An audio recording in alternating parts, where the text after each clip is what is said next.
All right, good morning. I'm Andrew Schuetze. I'm a teacher at Lutheran High School of San Antonio. I'll be talking to you about our All Girls Robotics Team 7615, which is the first Tech Challenge team. And just real quickly, in case you're not familiar, Dean Kamen started first so that it's not about robotics. He says it's never been about robotics. It'll never be about robotics. What it's about is having students build robotics to build futures for themselves. And just real quickly, the season kicks off around September. And there's a lot of building going on and competitions November, December, January, February. But this slide is to show you that we're doing all kinds of things that are not just building robots and programming them. There's a lot going on there. And so this is a majority of the team. I think we got about a dozen girls. This slideshow will go through quickly about some stories from about 6 of them, with the idea that we're going to tease you to watch a longer term video. But we'll start off with Savannah. She's a senior. She was on the team her sophomore year and then back on it again her senior year. And the key thing here is that, she saw at her junior high students working in robotics, was interested, but she didn't join.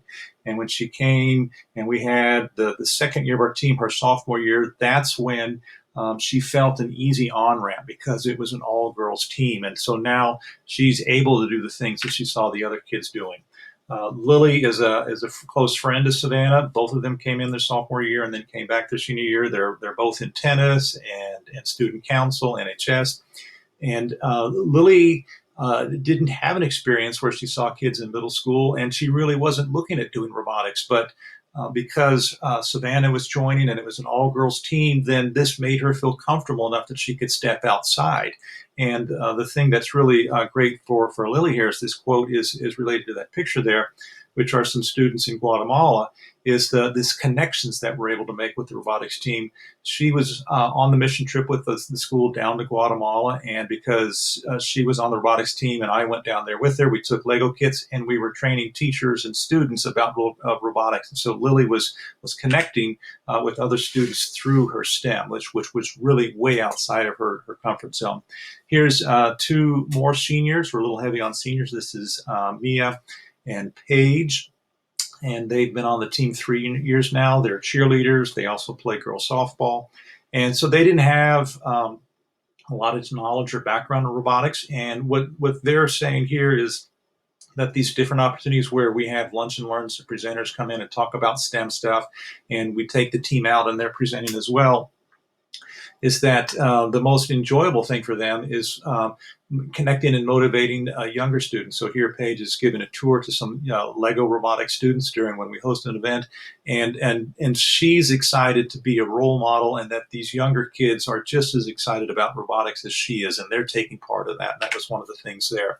This is Joanna. She's a senior as well. She's in one-act play and does some sports management things for some of the girls girls basketball and stuff. And her key thing here is she came on the team, and through some of these presentations and things, there was opportunities where she saw at a presentation where she was presenting, another presenter from industry talking about a bionic hand that he had been working on, and now that and her robotics experiences led to her taking AP Computer Science this year and looking at college degrees in biomedical engineering. And so here is a sophomore, Dani. This is a real interesting story. She was actually on a robotics team in 6th grade. It was a Lego robotics team, and they did all the stuff. But that environment wasn't something that was enjoyable, so she didn't come back on the team her 7th and 8th grade year. But last year as a freshman, she kind of saw that we had a girls team and hung out with them a little bit. And so now this year she's on the team, and it's really something that she enjoys doing now, whereas before it wasn't. And so having that community of girls has helped her push through some of the challenges that she previously had. And so Dani and Rachel are super athletic. They're on volleyball, basketball, and these other things. And so Rachel, her dad will tell you this is, of his 3 daughters, this is the one that he least thought would be interested in the STEM kind of things.